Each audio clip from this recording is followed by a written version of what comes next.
No, todavía no. Buenas tardes con todos. Hoy inicia el ciclo de conversaciones sobre filosofía y educación a cargo de Felipe Arto Centeno, Lucero Robles, Jeremy Trujillo y yo, Vincenzo Cabero. Para el día de hoy tenemos a un panelista excepcional.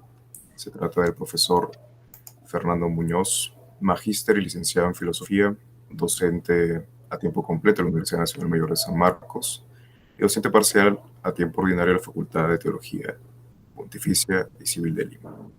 Entre sus publicaciones más importantes se destacan las siguientes: Sócrates, Máscara de Platón, 2019, e Introducción a la Filosofía, 1997.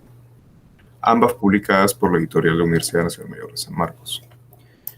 Su texto que nos reúne hoy es El hombre, Animal Credens y Metaphysics, en el cual la fe y la religión son inherentes a la naturaleza humana y son de vital importancia para la realización del ser humano como criatura particular y única, poseedora de intelecto y palabra, instrumentos que le permiten tener una relación íntima y trascendental con Dios. Si no hay fe, o se la niega o pierde, como actualmente viene ocurriendo en nombre de la ciencia y la tecnología, enemiga de todo saber mítico, religioso y tradicional, llamado despectivamente patriarcal, no hay posibilidad de inculcar y mantener las creencias, ideales o valores, ya sean de origen luminoso o divino, o producto de la reflexión y del diálogo o consenso entre los seres humanos. Es más, sin creencias, ideales o valores, el ser humano no puede existir y realizarse como tal, pues no solo es un animal metafísico, sino un animal creyente. Los seres humanos necesitamos creer en algo, hacernos de creencias, ideales o valores. Esa es nuestra naturaleza. El asunto está en responder a quién creemos y en qué creemos. Sin creencias, ideales o valores, el mortal humano negaría su propia humanidad, quedándose en la condición animal o convirtiéndose en un robot o el burócrata de un sistema impuesto, el del paradigma moderno que llamo mamónico, en el que todos los valores son absorbidos en el hacer, producir y consumir, difundido y organizado por la Europa moderna a nivel planetario, que es la amenaza para nuestras vidas con la que todos nos enfrentamos en la hora actual. Dicho esto, resumiendo el trabajo en parte, pasamos con las preguntas a continuación.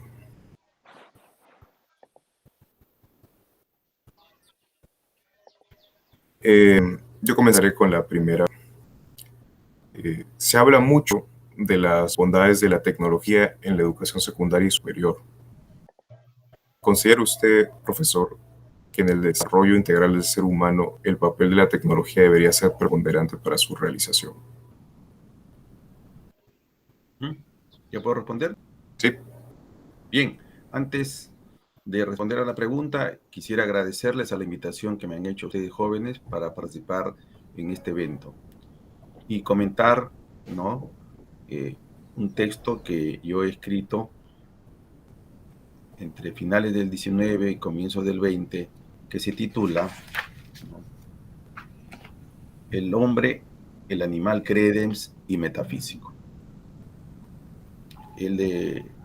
La calificación de metafísico se lo atribuimos a la tradición y especialmente de manera explícita a Arthur Schopenhauer.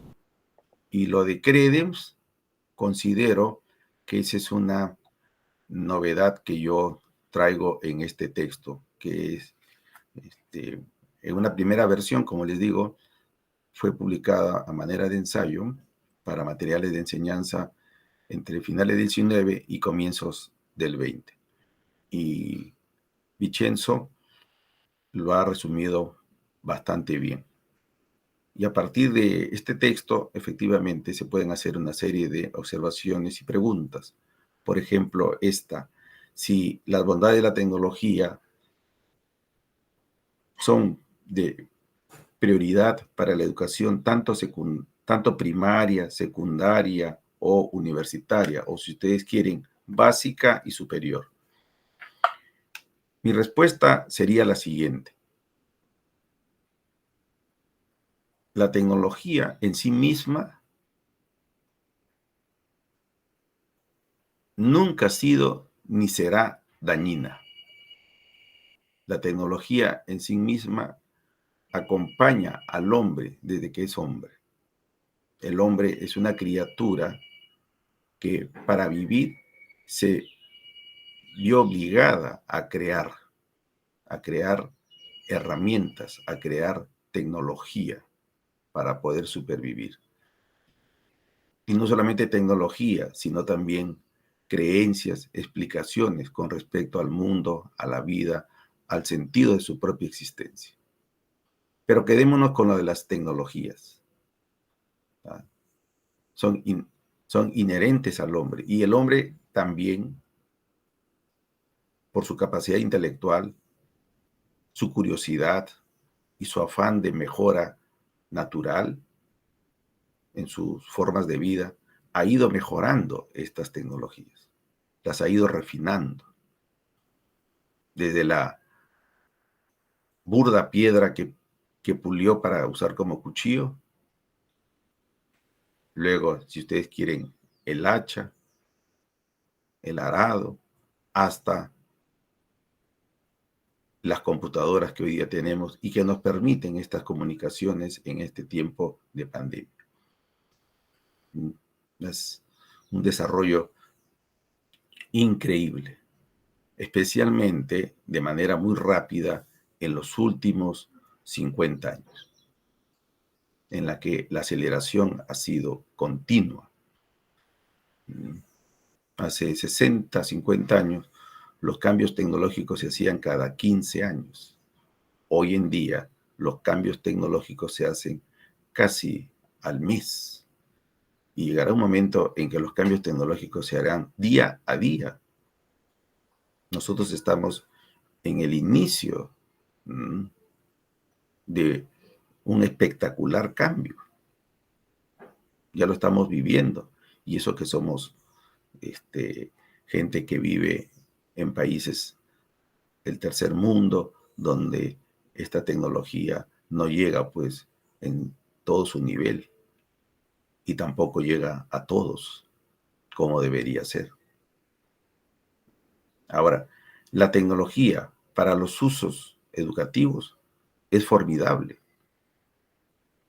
El asunto está, ¿qué fin se le da? Pues, como toda tecnología, ¿qué fin se le da? Y ahí tenemos que tomar en cuenta que hoy en día estamos viviendo bajo las premisas de un paradigma que tradicionalmente se le ha venido a llamar paradigma moderno capitalista. Que tiene como objetivo central la producción. Como objetivo central, la transformación de la naturaleza, de todo lo existente en mercancías. Y para ese fin, la naturaleza, e incluido el hombre, es considerada una cosa manipulable, una cosa transformable. Este paradigma se hace evidente a principios del siglo XVII bajo el lema de Francis Bacon: saber es poder. Y desde esas fechas al presente se lo ha ido implementando, dejando de lado el paradigma tradicional, que decía que la realización del hombre está en la contemplación, en el cuidado de la naturaleza, en la búsqueda de la armonía del hombre con la naturaleza y de la armonía de los hombres entre sí. Eso está quedando atrás y más bien se está empoderando plenamente este paradigma llamado capitalista, y yo lo llamo mamónico. ¿Por qué? Tomando de prestado la expresión bíblica, el dios Mamón, el dios del dinero. Porque todas estas mercancías se producen con fines mercantilistas, para obtener ganancias y más ganancias. Y en ese aspecto lo llamo mamónico porque eso permite incluir también a los marxistas, a los comunistas. Porque también el comunismo el marxismo apunta al desarrollo de las fuerzas productivas, al desarrollo de la tecnología.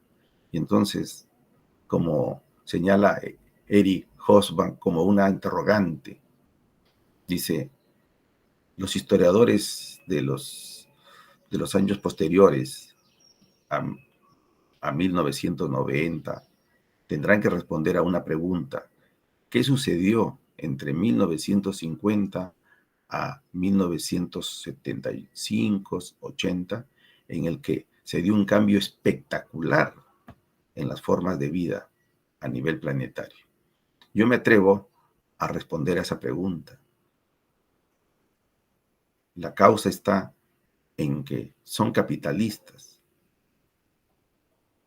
de ideas liberales, o son comunistas, de ideas dictatoriales, los que apuntan a un mismo objetivo, el desarrollo de la tecnología.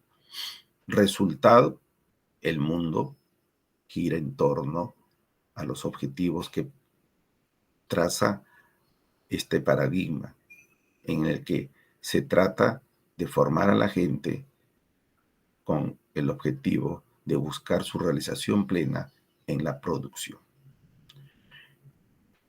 De esta manera, la educación en todos los niveles, en los últimos 30 años, se la ha venido organizando en un proceso mundial, ¿no? Particularmente en los países, ¿no?, que se adscriben a todo lo que se acuerde en la ONU a través de la UNESCO y sus demás agencias para la educación. Entonces tenemos el proceso de acreditación, de licenciamiento y demás. Entonces, producto de eso, ¿qué tenemos? Que la educación básica y la educación secundaria y superior está en función de esa mentalidad, de formar gente con fines productivos. Y la tecnología sirve de una manera grandiosa, espectacular, para fomentar esa mentalidad. Así, estamos viendo en los últimos años ir desapareciendo de las mallas curriculares, tanto de los colegios como de las universidades, de los cursos como historia, literatura, filosofía, religión, los cursos en general de humanidades. Si los hay en mínima proporción, con pocas horas en las que no se puede hacer mayor cosa. Y en estos cursos, que si los hay, tampoco se fomenta la lectura, los procesos históricos, los procesos de las creencias que el hombre ha ido forjando a lo largo de la historia, necesitan de lectura. No se puede entender a través de los medios virtuales, a través de las clases estas famosas de PPT, donde solamente se presentan fórmulas y fórmulas, que a mi parecer a un estudioso muy inteligente, muy dedicado, le va a permitir solamente conocer nombres, fechas. Un experto para llenar geniogramas, un experto para llenar en los exámenes de admisión, pues, por ejemplo. Pero en absoluto alguien que sea capaz de, en primer lugar, amar la lectura, no leer por obligación, amar la lectura. 2, comprender lo que lee. Y 3, tener un conocimiento de los procesos históricos, de los procesos mentales, de los procesos del desarrollo de las creencias, de los procesos del desarrollo de las propuestas de reglas de convivencia, de las propuestas de leyes para organizar la sociedad, el conocimiento del nacimiento, florecimiento, desarrollo y decadencia y muerte de las culturas. Y todo eso únicamente se puede hacer leyendo textos, libros, y no un libro, sino varios libros. Si es que se tiene la intención de presentar a los jóvenes varias versiones sobre los procesos, sobre los personajes, por supuesto, de acuerdo a los niveles, pues, ¿no? Por ejemplo, entre tantos estudiosos, me viene a la mente, por ejemplo, los consejos de Regine Pernot, esta estudiosa francesa especialista de historias medievales. Ella señala, ¿no?, que la historia es fundamental para el ser humano. Permite tener la memoria de un colectivo y hace madurar al ser humano de manera colectiva. Quitar la historia es quitarle la memoria, y lo que es más grave es quitarle la posibilidad de formar de manera responsables a los futuros miembros de la comunidad, que hoy día se les llama ciudadanos. Y ella señala etapas. ¿Cómo enseñar historia? Por ejemplo, a los niños, ¿no?, contándoles las leyendas, los mitos, contándoles nada más, sin ninguna actitud crítica de si eso es verdad o no es verdad, simplemente contándoles, porque al niño le encanta que le cuenten historias, como por ejemplo lo que hacían las abuelitas antes, ¿no? Yo tuve la fortuna de tener una abuelita muy, muy graciosa, muy simpática, y nos contaba historias de la familia, historias de las creencias, ¿ah?, de su pueblo, de los pueblos aledaños en el norte del país, y nosotros alrededor de ella,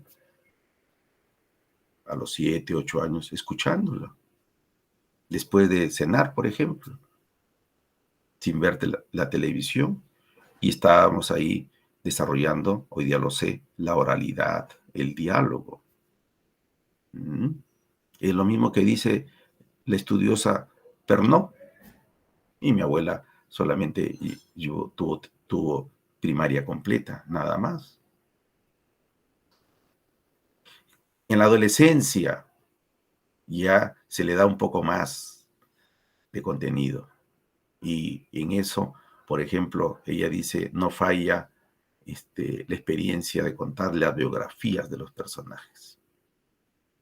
Y sobre biografías de personajes hay varias versiones, pues. Ya depende del profesor cuál versión propone. Una crítica, una elogiosa, o presenta las dos. Y hay tantos personajes, pues, en la historia increíbles, ¿no? Por ejemplo, Julio César, Alejandro, Napoleón, el mismo Hitler, y así sucesivamente. Bolívar, San Martín, Grau, tantas historias de personajes importantes. Eso no falla en el nivel secundario. Y ya para los 17, 18 años, recién, dice Pernod, se puede estar enseñando cursos en donde al alumno ya le exijas más abstracción. Y eso es justamente lo que va a empezar en la universidad, pues.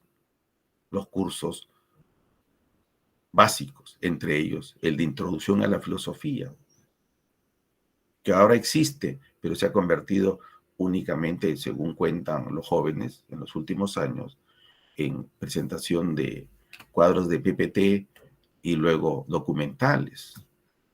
Hay documentales valiosos, sumamente valiosos, pero los documentales sirven para ver en imágenes lo que uno ha leído. Las películas bien hechas sirven para ver en imágenes lo que uno ha leído, amplía, ¿ah? Resume de mejor manera lo que uno ha leído. Un gran documental, en primer lugar, lo sabes reconocer como gran documental si conoces de lo que se está tratando. Ayer, por ejemplo, en el curso de Historia de la Cultura que dicto en la Facultad de Teología, que tengo la suerte de dictar, que no hayan exigido un especialista de historia, ¿no? Sino siendo profesor de filosofía, se me encargó hace años el curso de Historia de la Cultura y lo tengo en 2 bloques, ¿no? Historia 1 para dedicarme a dar cuenta de los inicios de Grecia, helenística, Roma, y llegamos hasta el periodo medieval. Por supuesto, es la historia de la cultura europea, ¿no? Que dice que tiene sus raíces en Grecia. Y luego, segundo curso, Renacimiento, el mundo moderno y la época contemporánea. Y estoy en el segundo capítulo, justamente, los ideales del mundo moderno, la Revolución Francesa. Y busqué un documental de History Channel, justamente, la Revolución Francesa, el acontecimiento que cambió el mundo. Hora y 25 minutos. Excelente, excelente. Y el alumno lo disfruta mejor cuando les he hecho leer textos que cuentan sobre el acontecer de la Revolución Francesa en todas sus etapas. Y los 25 alumnos que compartieron el documental, luego tuvimos 20 minutos de conversación. Estaban pues encantados. Ver ahí a los personajes con sus aciertos y sus desaciertos. Los tremendos abusos, por ejemplo, de Robespierre, que les quedó se quedaron muy impresionados. Son jóvenes de 19, 20 años. Y todos ellos me decían que espectacular, porque entraban con lecturas a ver el documental. Y eso es lo que hoy día no se hace, no se fomenta. Por eso, estudiosos, hay muchos, pero por ejemplo, uno de los tantos, que es Giovanni Sartori, en un libro titulado Homo Videns, que se lo recomiendo. Ahí señala las grandes virtudes de la tecnología en lo positivo, pero también en lo negativo. Giovanni Reale tiene un capítulo en su libro sobre historia de la cultura europea, un capítulo que se llama Las consecuencias catastróficas de la tecnología. Y Sartori señala que efectivamente el abuso que se está haciendo con la tecnología de solamente fomentar la visión, lo que hace es reforzar la primera etapa del conocimiento humano, que empieza justamente con los sentidos y particularmente con la vista, el ver, que hace posible formar imágenes. Pero la imagen a su vez se complementa con el uso de la palabra y esa imagen se convierte en idea, en concepto. Conceptos y más conceptos que hacen posible las teorías que se señalan en forma de oral o en forma de escrita. Si están en escrito, hay que leerlas. Hay que leerlas. Y eso exige comprensión. Eso exige ejercicio. Eso exige disciplina. Y eso es lo que no se fomenta. Y esa es la única posibilidad de desarrollar la inteligencia. ¿Qué cosa está sucediendo denuncia Sartori, denuncia, es que se está quitando la posibilidad a los jóvenes de tierna edad a la posibilidad de pensar, de conjeturar abstracciones. Por eso que hoy día el joven, voy terminando, en clases, yo ya tengo más de 25 años enseñando en la universidad y yo voy viendo cada vez más que los jóvenes llegan con menos capacidad y gusto por la lectura, con menos capacidad de comprensión y, lo que es más grave, tampoco pueden soportar las clases de hora y media, donde tú tengas que saber manejar los ritmos, como bien sabe todo profesor. En una clase de hora y media, tú tienes que manejar ritmos de 15 minutos de exposición de alguna idea, un ejemplo, algo que un poco flexibilice al alumnado y luego volver a retomar, ¿ah?, con otra idea, con otro concepto, ¿ah?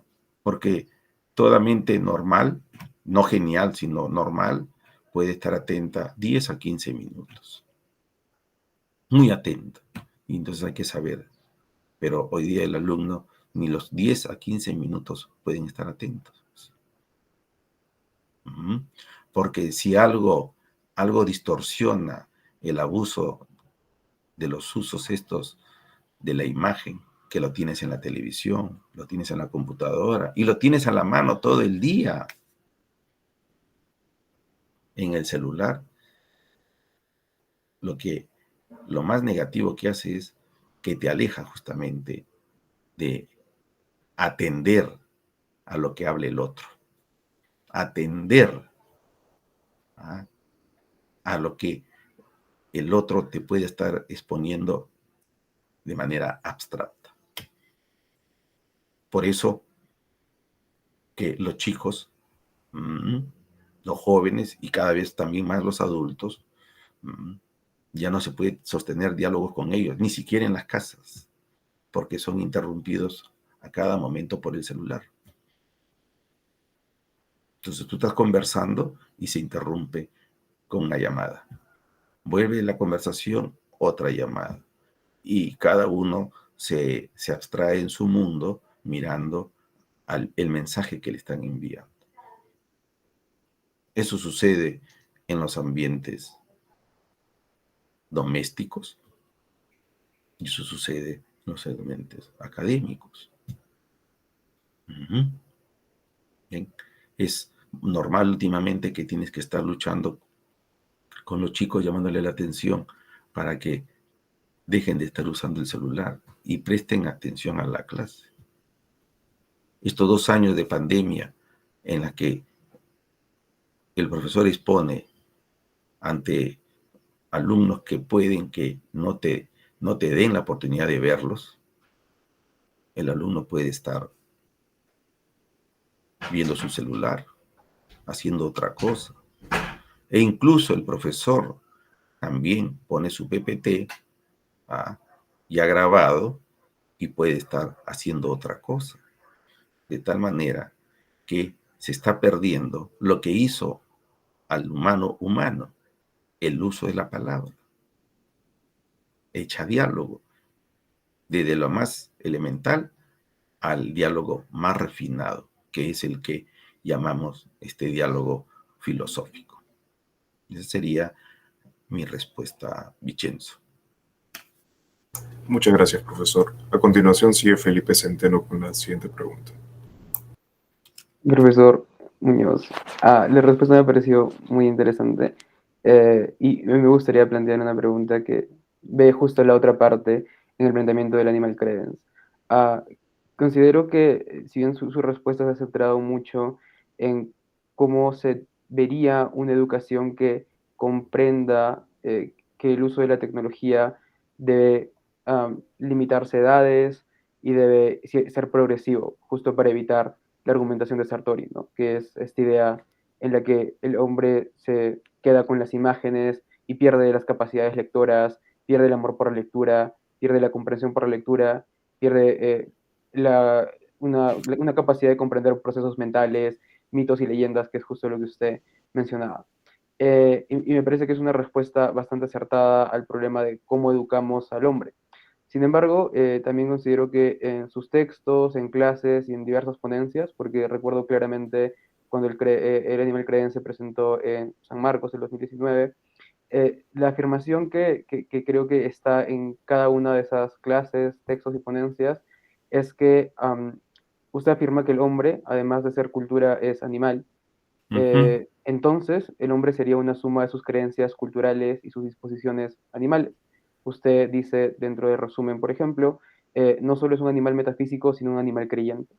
Entonces, tomando en cuenta que la realidad de la educación peruana se concentra fuertemente en generar un abanico de conocimientos que podríamos denominar básicos intelectuales o intenta generar eruditos, ¿cómo debería lucir una propuesta pedagógica que se concentre en educar al animal del hombre y no únicamente a lo cultural en el hombre?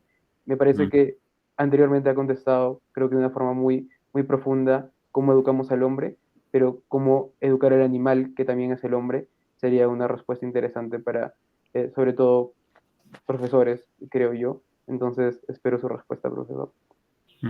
Gracias, Francisco. Efectivamente, la primera pregunta nos llevó a darle importancia a la parte tecnológica, a la creación del hombre de intelecto más manos, dándole más importancia a la creación con las manos, ¿cierto? La tecnología, las herramientas. Ahora lo que tú me pides para complementar es, ¿y qué sucede con la creación del hombre, con el intelecto a través de la palabra? Resultado, lo que yo llamo creencias. Y con este término creencias me estoy refiriendo a todas las explicaciones que el hombre ha ido esbozando a lo largo de la historia de la humanidad, desde sus inicios, que se calcula el hombre como tal está en el planeta Tierra hace unos 150 a 100.000 años atrás.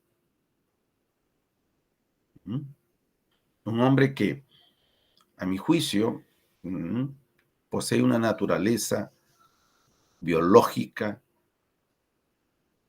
y que a lo largo de la historia, por su capacidad intelectual y manual, ha ido creando cultura. Entonces se va desarrollando como un animal cultural. Resultado, somos seres biológico-culturales. Y lo cultural, la cultura, definirla también es todo un problema. Hay más, es un término polisémico, hay más de 21 definiciones de cultura. Si queremos pasarnos la mañana para no llegar a nada, yo me puedo lucir presentando las 21, 25 definiciones de cultura. Y al final quedamos en la ambigüedad. ¿Con cuál de ellas nos quedamos?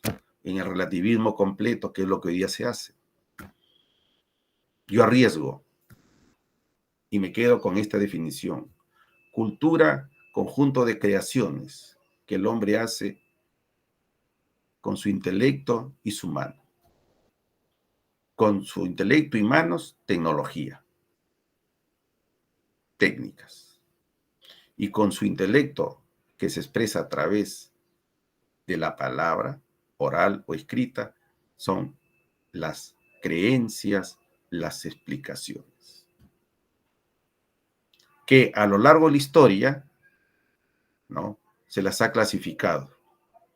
Creencias mágicas, creencias mítico-religiosas y creencias filosóficas científicas. Todas las culturas que han existido a lo largo de la historia, que Toynbee en su majestuoso libro sobre historia, monumental obra de la historia, llega a decir que han habido más de 21 civilizaciones. Todas ellas han tenido explicaciones mágicas, mítico-religiosas, y solo la griega, entre finales del séptimo y sexto, crearon las explicaciones filosóficas que van a dar origen a lo que se llama las explicaciones científicas. Solo los griegos. Ahora, en todas estas explicaciones mágicas, mítico-religiosas, filosóficas, científicas, en todas ellas hay un conjunto de elementos. En la magia hay una explicación sobre la naturaleza, hay una explicación sobre el hombre, su origen, su relación del hombre con la naturaleza, el cosmos en general, y hay también valores, las reglas de conducta que el hombre ha de llevar para vivir en relación con su prójimo y en relación con la naturaleza. Igual sucede en el caso de lo mítico religioso.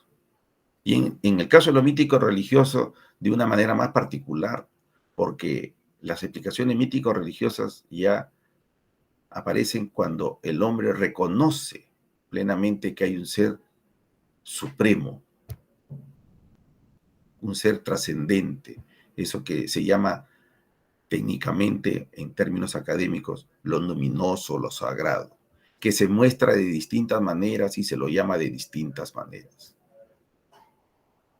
Porque en lo mágico, curiosamente, el hombre termina creyéndose divino.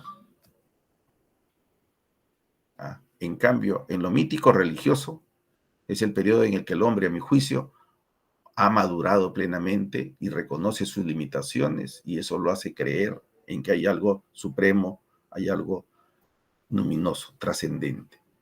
Y ese supremo, luminoso, trascendente, se comunica con el hombre. Hay una interrelación, hay una intercomunicación, hay una interdependencia. Eso se llama la experiencia religiosa, donde el hombre busca lo divino y lo divino se le muestra a quien lo busca. Y fundamentalmente, ¿para qué?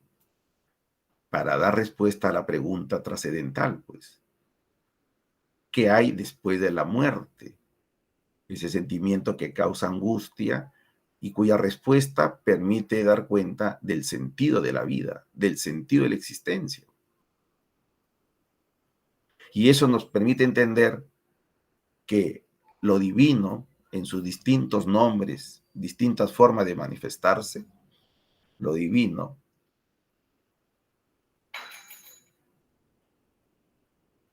no solamente da explicaciones de lo existente, no da explicaciones de la aparición del hombre, sino fundamentalmente lo divino, lo misterioso, inspira o dicta las normas de conducta que el hombre debe de cumplir, debe de obedecer si es que quiere vivir en paz consigo mismo, con su prójimo y con la naturaleza.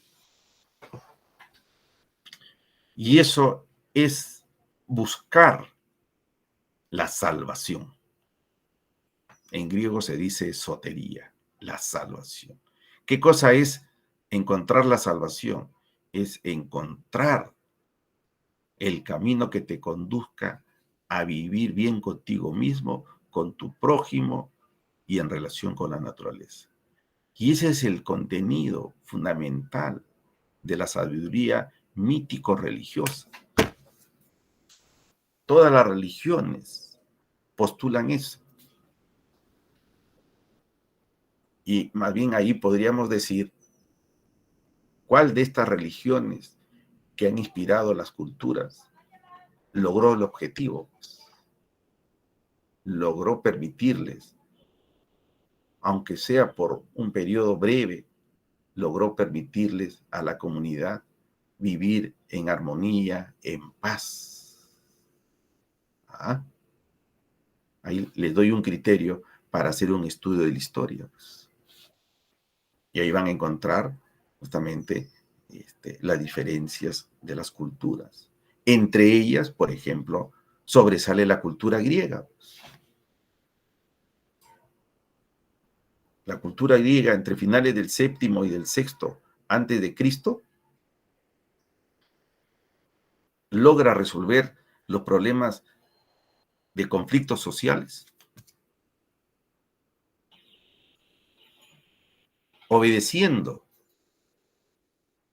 la palabra de los poetas, particularmente la palabra de Hesiodo, inspirada en lo divino, que recomienda qué reglas de conducta se ha de seguir. Hesiodo dice, Zeus ha dado un mandato a los animales y bestias, la violencia. Al hombre, para convivir, le ha dado la palabra. Y con la palabra va a discutir y va a ponerse de acuerdo. Por supuesto, la palabra puede ser violenta también, pero nunca recurrir a la violencia, porque eso, a la violencia física, porque eso es propio de los animales y tú te distingues de los animales por el uso de la palabra. Y la palabra hace posible las normas de conducta, las leyes. Y las leyes son justamente violentas, porque van a reprimir, van a controlar, van a ajustar al animal peligroso que es el ser humano. ¿Ven? Y si se logra controlar al ser humano animal, los griegos decían, se está logrando tener un hombre, una criatura virtuosa. Arete, que en su término más amplio significa cumplir de manera perfecta su función propia. ¿Y cuál es la función propia del hombre? Pues lo que lo distingue. Si lo que lo distingue al hombre es la palabra, es con la palabra que debe controlar esos apetitos, esos instintos, esos deseos, que de manera natural, biológicamente, son desmesurados. Entonces tú lo controlas, estás ejerciendo violencia, pero violencia sin recurrir a lo físico, sino a través de la palabra. Por eso Jacob Burckhardt dice algo que hoy día muy difícilmente pueden aceptar pues los historiadores. La polis griega es una creación eminentemente religiosa. Y agrega, la polis forma de manera violenta, ejerciendo la violencia, pero a través de la palabra, la ley. La ley, eso que asombraba a los vecinos. Herodoto cuenta anécdotas de cómo los vecinos persas, otros, se asombraban que los griegos no le temían a los hombres, a los gobernantes, le temían a la ley por encima de todo. Y las formas de premiar eran muchas, entre ellas la más importante, el honor, la gloria, el reconocimiento supremo de ser un hombre virtuoso. Pero también castigaba. Y las formas de castigo eran el destierro, ¿no? O la muerte, o la pérdida de la honra. Y de todas las obras y vidas dedicadas a gente del mundo griego, tenemos la de Sócrates, pues, donde ahí Platón nos presenta claramente el dilema del ciudadano. Platón nos cuenta que Sócrates lo que más teme no es a la muerte, no es al destierro, lo que más teme es la pérdida del buen nombre, del honor, de la timé. Que es justamente el eje central de toda educación. Formar a los seres humanos en valores, en virtudes. Y eso se forma con pocos consejos y en especial con ejemplo. Y para eso es fundamental que haya fe. ¿Y qué es fe? Esa es una de las cuestiones también que trato en el texto de manera a mi juicio, novedosa, provocadora. Fe no en el sentido que ha impuesto las religiones, y en especial la religión judeo-cristiana, sino como un don de Dios para que creas en el Dios único, sino yo entiendo fe como el primer uso que hacemos del intelecto humano que nos permite ser confiados, tener confianza en la palabra del otro. Y esa confianza hace posible que el otro, que son tus padres, te puedan dar consejos, te puedan dar normas de conducta que tú tienes que cumplir sin discusión alguna. Porque confías que esos consejos te los están dando, esas obligaciones te las están impartiendo para tu bien. Ese es el ingrediente de la fe. Tiene que haber fe. Y hoy en día eso es un elemento que no solamente se discute, no solamente se lo pone en duda, sino lo que es más grave, se lo combate. Como bien ha dicho Vicenzo en el resumen, en nombre de la ciencia. Porque la ciencia exalta únicamente la razón. La razón que en el texto yo llamo el segundo uso que hacemos del intelecto o de la razón. Pero este segundo uso ya nos muestra de manera perspicaz, de manera analítica, crítica, pero eso necesita de madurez, una madurez intelectual que se logra a través de la madurez colectiva en la vida diaria, en la vida de la convivencia, donde tiene que haber habido respeto a normas de conducta. ¿Qué es lo que hoy en día en el mundo está en total crisis? ¿Por qué motivo? Porque las virtudes, el respeto a las normas de conducta han pasado a segundo plano. Se le da prioridad hoy en día a la formación tecnológica con fines productivos, mercantilistas. Pues. Eso es lo que tenemos hoy en día como un hecho. Eso es lo real. Eso es lo que permite explicar la grave crisis que vivimos a nivel planetario y de manera muy, pero muy, pues, lamentable, dramática, en países como el nuestro, donde no hemos forjado instituciones, donde todo está por hacer, todo está desarmado, todo está caótico. Sería mi respuesta. Muchas gracias, profesor, por su respuesta. Continuamos con la pregunta de Jeremy.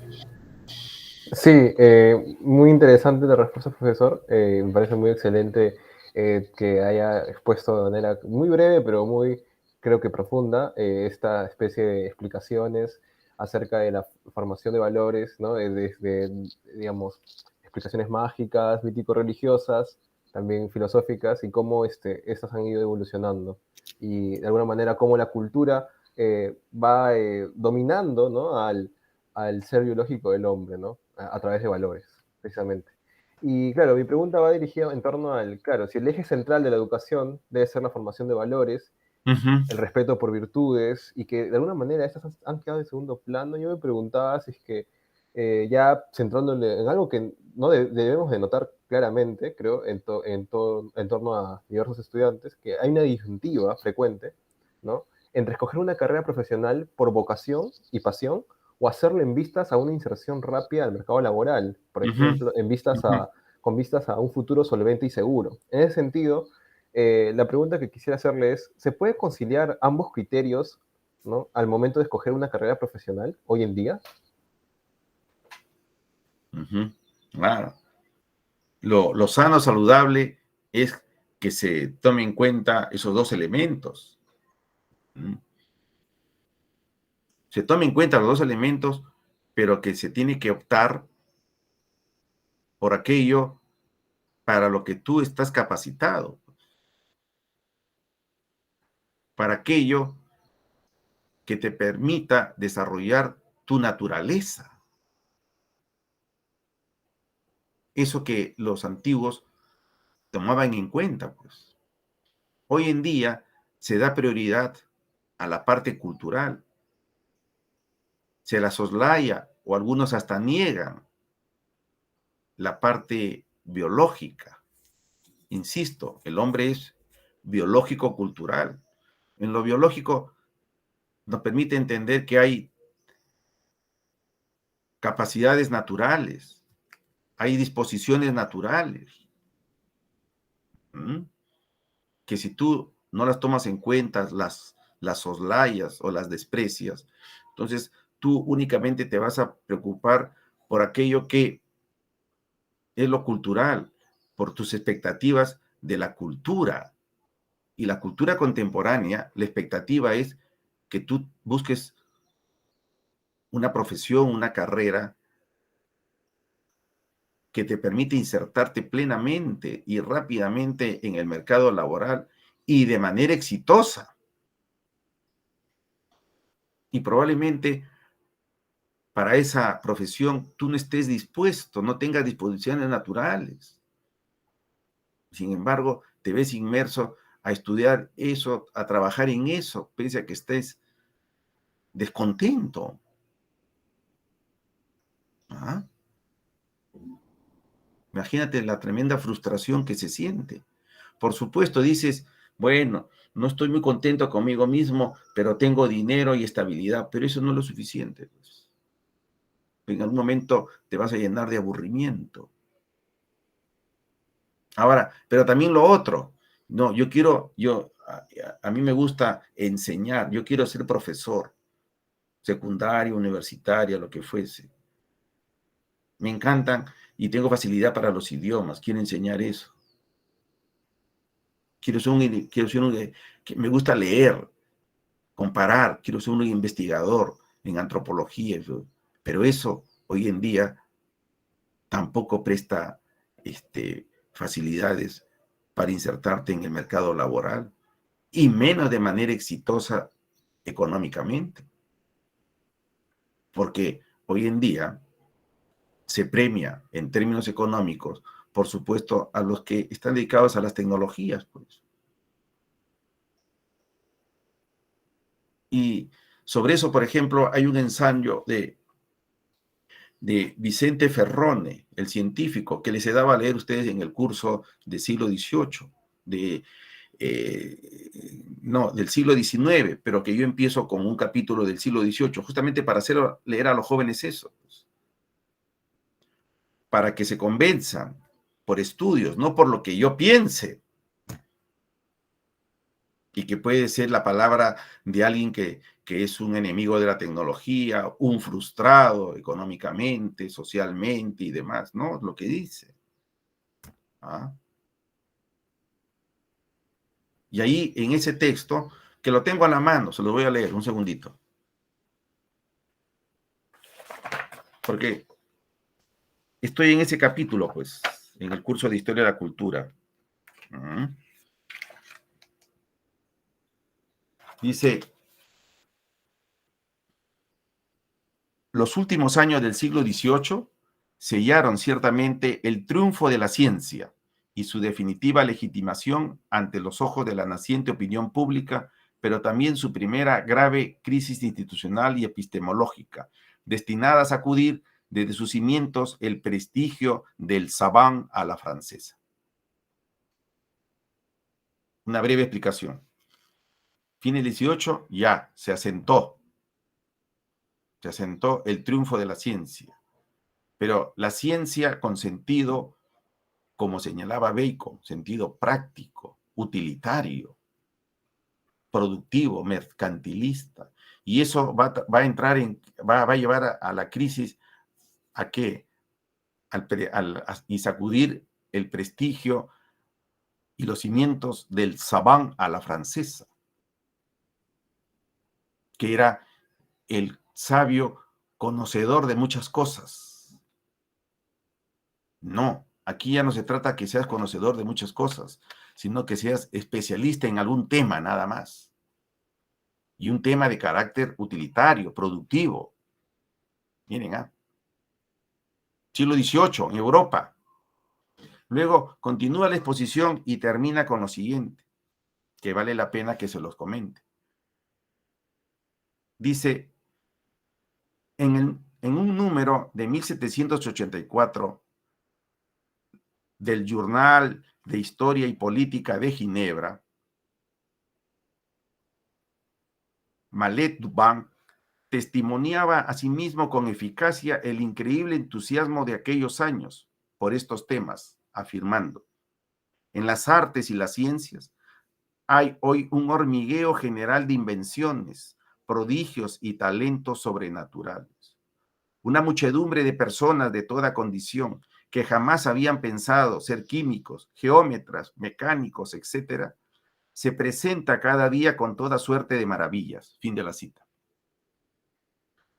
Y agrega el estudioso, otra confirmación no menos asombrosa y asombrada de la rápida mutación de los intereses del público culto y del éxito desbordante de las ciencias procede del Tableau de París de Mercier.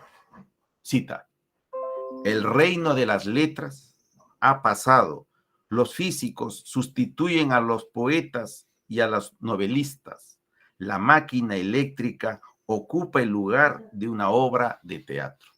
Finales del 18. Estamos en las primeras décadas del 21. Es decir, han pasado 2 siglos completos y 20 años más. ¿Y qué ha ocurrido? A nivel planetario, incluso en países tercermundistas como el nuestro, de escaso desarrollo tecnológico, se ha impuesto esa mentalidad. Y se ha impuesto a través de la educación, de este proceso de acreditación que estamos viviendo en los últimos años, en donde los jóvenes entonces, en lo único que piensan, y también los padres, de todas las clases sociales, y con mayor fuerza, con mayor radicalidad, la de las clases bajas y medias, que entre nosotros se llaman emergentes. ¿Qué se piensa? En estudiar algo que sea productivo, exitoso, útil. Ingenierías, medicina. Y el joven abiertamente te lo dice. ¿Por qué quieres estudiar eso? Porque da dinero. Yo cada vez que participo en los exámenes de admisión, en los minutos que tenemos, y son bastantes, diría hasta 1 hora, hora y media, para poder conversar con los postulantes antes que empiece el examen, que es a las 10 en punto de la mañana, y ellos ingresan a partir de las 8. Se le empiezo a preguntar por qué escogen estudiar medicina, ingeniería, y abiertamente, y cada vez de una manera más sincera, dice, porque da dinero. Y no estudiarías, y me pregunta, ¿y usted qué enseña? Filosofía. Uy, la pasa mal.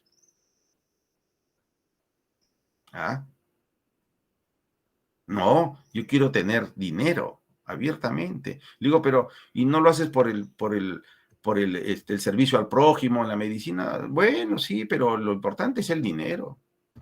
No lo va a negar que da dinero. Es abiertamente. hemos asistido a una última jornada curricular en filosofía y algunos profesores han estado armando mallas curriculares en función del mercado laboral. Y en realidad lo que están proponiendo es un relacionista público o organizador de eventos culturales con cierta formación filosófica. Entonces mejor que se invente otra carrera, que ya creo que la hay, ¿no? De relacionista público, pero se podría ser un organizador de ONGs con conocimientos filosóficos. ¿Ah? O sea, se olvidan completamente ya de la formación particular de lo que es la filosofía, porque efectivamente cada vez tiene menos lugar en la sociedad. Igual está sucediendo en historia, igual está sucediendo en antropología, igual está sucediendo en teología. Es lo mismo en todas las humanidades. En todas las humanidades. ¿Por qué? Porque ya estamos viviendo lo que se denunciaba en el finales del 18. El reino de las letras ha pasado. Los físicos sustituyen a los poetas y los novelistas. La máquina eléctrica ocupa el lugar de una obra de teatro. Y hoy día le agregaríamos la computadora, el teléfono celular ocupa el lugar ya no del teatro siquiera, sino del amigo. Del amigo, ya no tienes necesidad de ir a conversar con el amigo.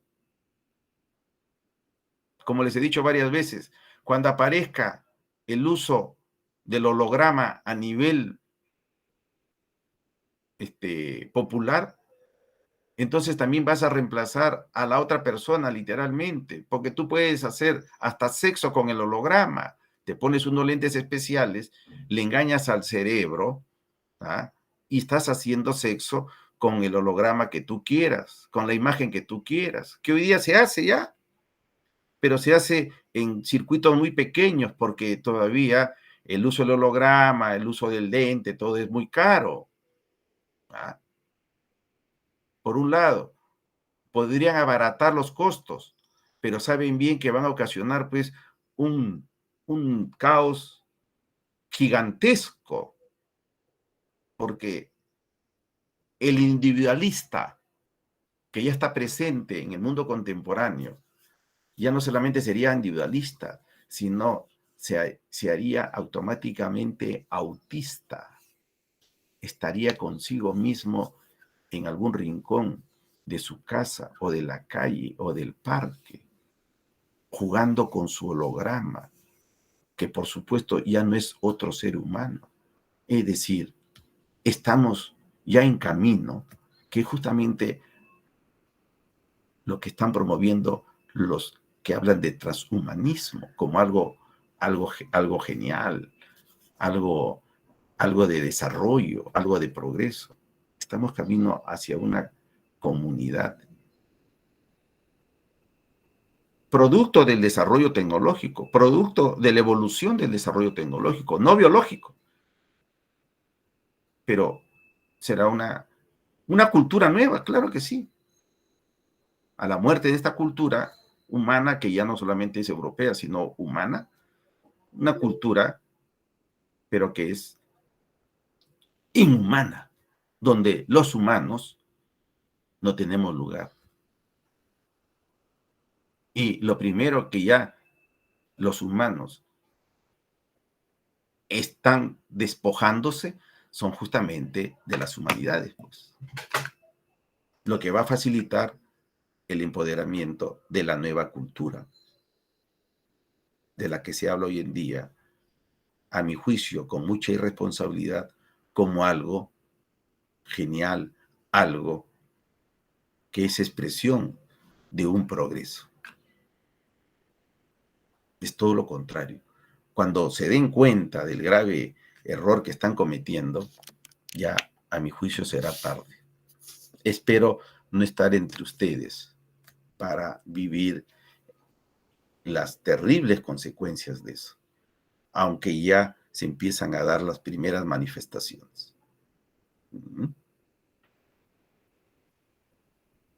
Gracias, profesor. A continuación tenemos la pregunta de Lucero.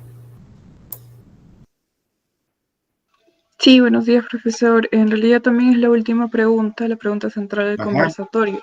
Hemos venido escuchando muy atentamente sus puntos de vista, muchos de ellos coincidimos y que en realidad son dignos para estar en un proceso de reflexión y analizar cómo se está desarrollando ahorita la educación peruana.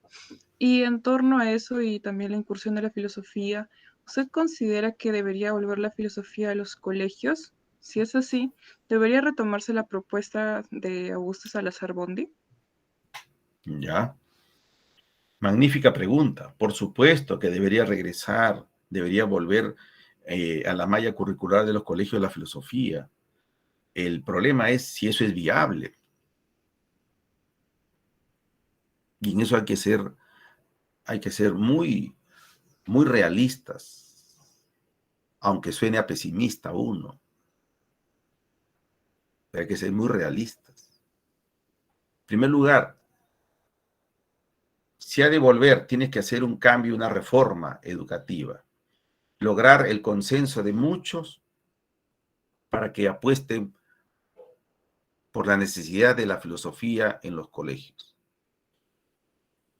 Y en segundo lugar, tener profesores capacitados para enseñar filosofía. Profesores capacitados, digo capacitados para enseñar filosofía como se debe, pues. No profesores que llenen su carga académica con un curso de filosofía para enseñar cualquier cosa, para ir a leer un libro de filosofía,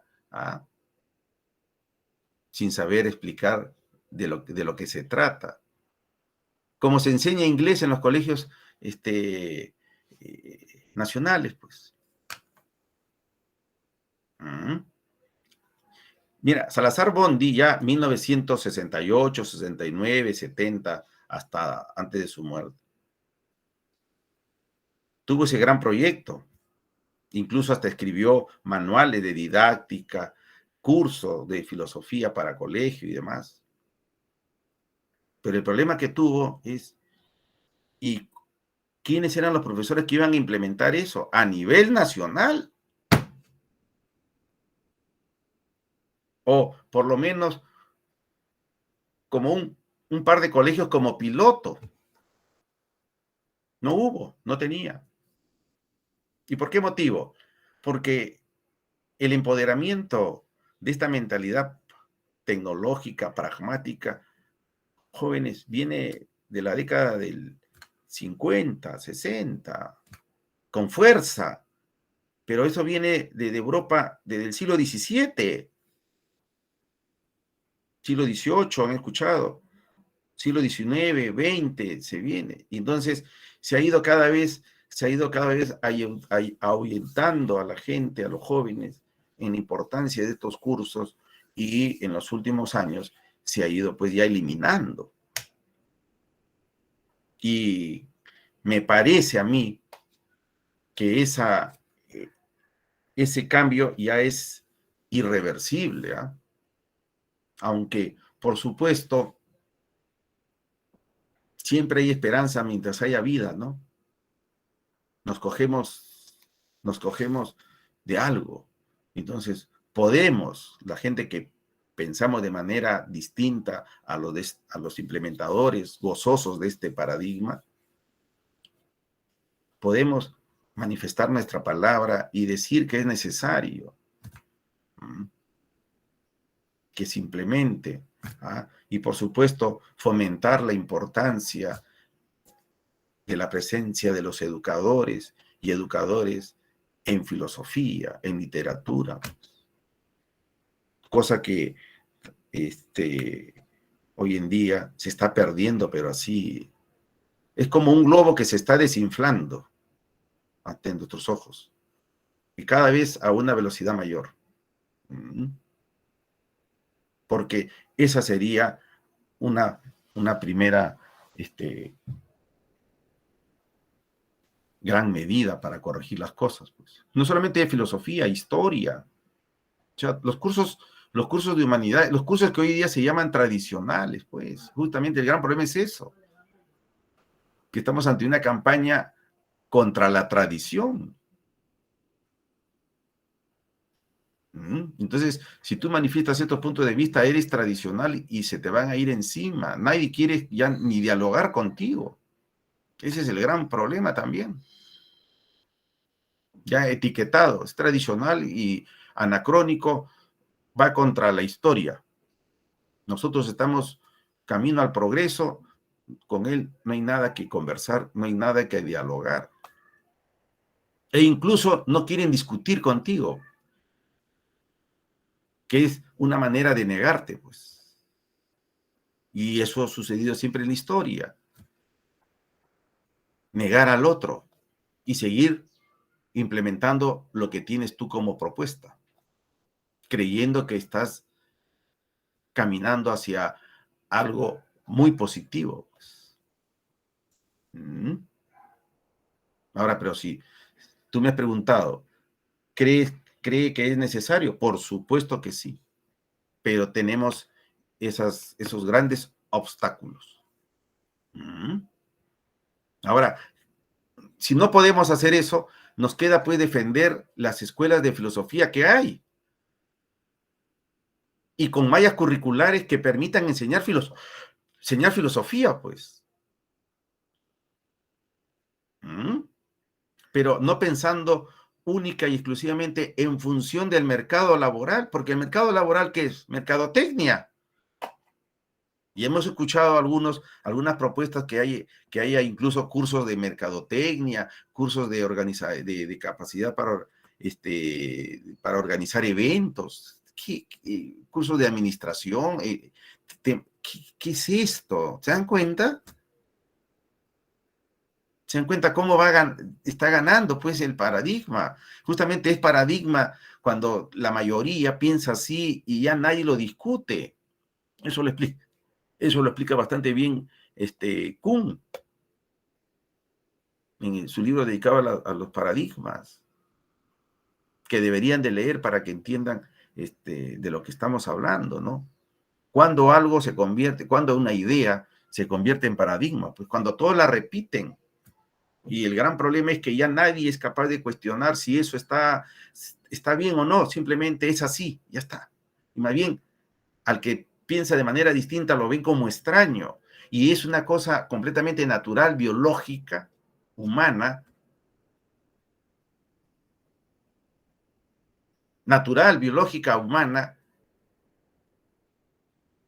despreciar al extraño, pues. Ojo. Entonces es una cuestión instintiva, natural. Y si le añades lo cultural, estás hecho, pues, no tienes lugar. Te aplastan. ¿Ah? Y una manera de aplastar es justamente negándote. No existes. Hablas, pero nadie te escucha porque nadie va a comentar lo que tú has dicho. Ni se te contradice nada. Es decir, hablas al vacío. Escribes en arena. Escribes en agua. Se va. Nadie te presta atención. Ese es uno de los graves problemas que tenemos para corregir esto que consideramos nosotros va por mal camino. Esa sería mi respuesta, Lucero. Muchas gracias, profesor. Consideramos que existe una tendencia actual a la secularización de todo aspecto de la vida como indicador de progreso y erudición, como bien ha señalado. Y en ese sentido queríamos preguntarle sobre algunas reflexiones finales en torno al paradigma que nos absorbe, que parece que no han tramontado los tiempos de a priorismo empírico, cada vez más patente. ¿Qué me pides entonces, Vincenzo? Una reflexión final, profesor, sobre todo lo que hemos conversado. Bueno, la reflexión final es que hacen bien ustedes jóvenes hacer estos círculos de estudios para fomentar, digamos, un pensamiento contrario en medio de una sociedad que está imponiendo un único pensamiento, que obedece a líneas bien pensadas, ¿no? Y para implementarlas bien financiadas, de aquellos que manejan los intereses propios de este paradigma mamónico, que es el fomentar el mercantilismo, el hedonismo y el pragmatismo. Esto no obedece a una cuestión puramente accidental, casual. Esto está bien dirigido. Ahora, y en los que concuerdan tanto capitalistas como comunistas, pues. Eso es lo paradójico. Y a los comunistas, a los marxistas, les molesta que uno diga esto. Yo, si la vida me da la oportunidad, yo termino de completar este trabajo sobre Animal Credens, porque lo estoy ampliando, y pasaría a escribir un trabajo para explicar lo del paradigma mamónico, para que deje de ser palabra dicha y pase a ser ya escrita. Algo ya lo he explicado en Animal Credens, lo expliqué en un ensayo que hice sobre Lenin, el Pedro I del proletariado, donde señalaba que efectivamente, en tanto capitalista, político liberal o comunista, políticamente dictatorial, porque es necesaria la dictadura del proletariado, una primera etapa para el desarrollo del socialismo, los dos apuntan hacia el desarrollo tecnológico. El marxismo abiertamente, porque el marxismo, por el propio Marx, señala en su visión de la historia que se trata de relaciones sociales, pero relaciones de producción. Esa es una de las primeras novedades del marxismo. Relaciones, los hombres establecen relaciones sociales. Hasta ahí, de acuerdo con Aristóteles, el hombre es un animal gregario, pero las relaciones sociales son relaciones de producción, agrega Marx, donde lo que importa es el desarrollo de la tecnología. Entonces, los dos apuntan a lo mismo. Y el resultado es lo que tenemos. Y es lo que permite entender que se haya impuesto a nivel planetario. Ahora, y no de manera casual, como decía, sino obedece a un plan. La única diferencia es cómo se implementa, cómo se organiza el fin productivo. En el caso del capitalismo liberal es con libertad de acción y libertad en la propiedad de los medios de producción. Pero en el caso del comunismo y dictatorial proletario, es propiedad del Estado y la dirección la tiene el partido. ¿Ah? El partido que maneja todo el proceso y que alquila, que contrata a los técnicos para el desarrollo tecnológico. Es la única diferencia. Y en los últimos años, ojo con esto que voy a señalar, a mi juicio, en los últimos años, y en especial en medio de la pandemia,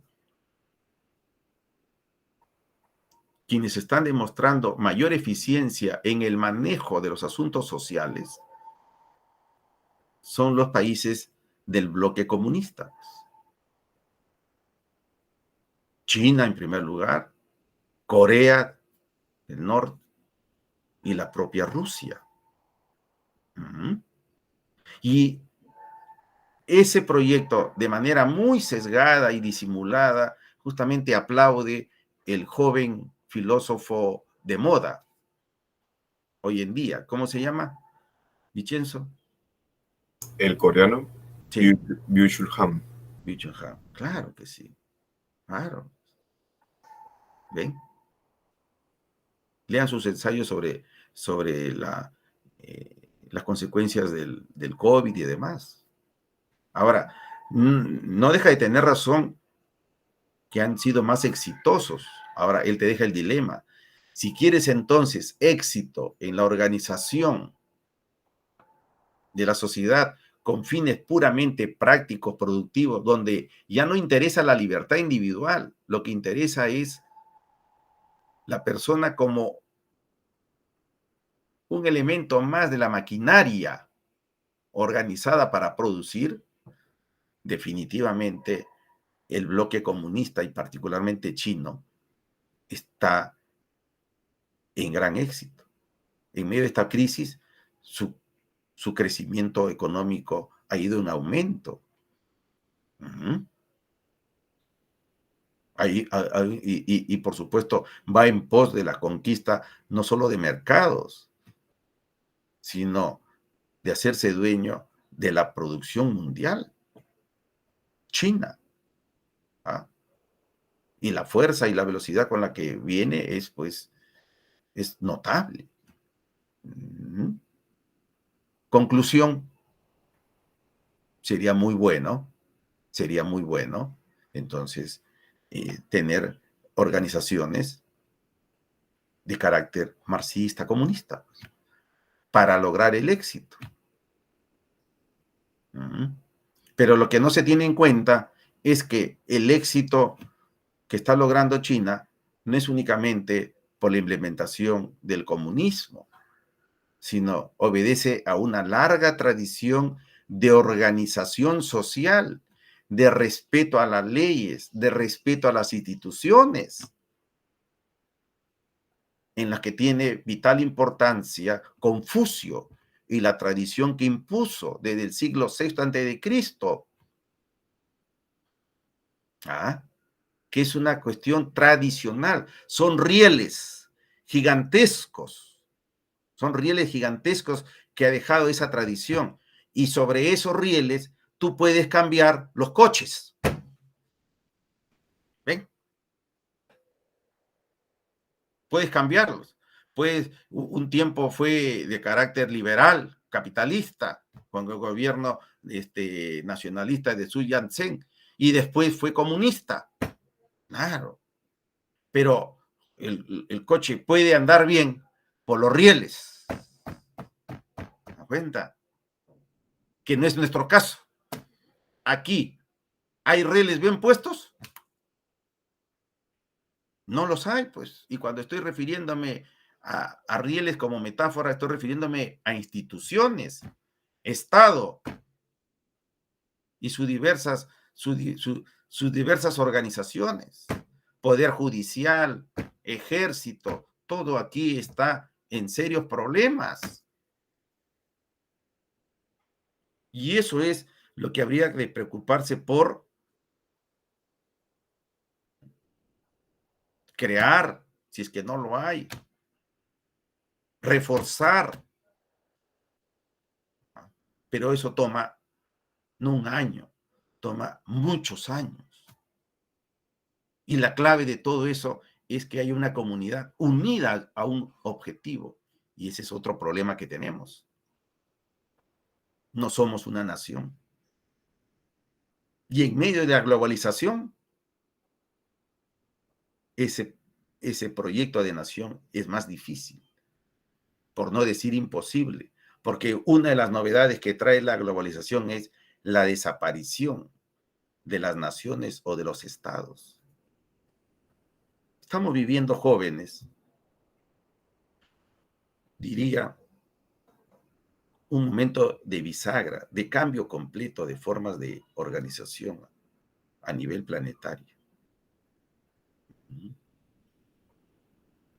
de lo que no deberíamos estar ajenos para poder entender mejor los problemas que tenemos y hasta incluso las dificultades para resolverlos dentro de los esquemas que estamos pensando. Esa sería mi reflexión final, que por supuesto nos lleva a otra temática, a otra conferencia, a otra conversación, que la podríamos dejar para más adelante. Gracias, más bien. Gracias, profesor. Como siempre es una alegría poder estar en comunión con usted, aunque nos recuerda con asiduidad que ya pasaron los tiempos de vivir con dulzura. A continuación hay palabras de Felipe Centeno. Sí, profesor, agradecerle mucho todo su tiempo, a las reflexiones, por las clases, porque usted forma parte, pues, de la formación que hemos recibido los cuatro y nos hace muy felices poder tenerlo acá. Entonces, eso, agradecerle mucho su tiempo e invitar a todas las personas que nos están viendo a leer el texto de Fernando Muñoz del Animal Credence y recordarles que nos vemos el próximo sábado, continuando con este ciclo de conversatorios. Bien, muchas gracias, jóvenes.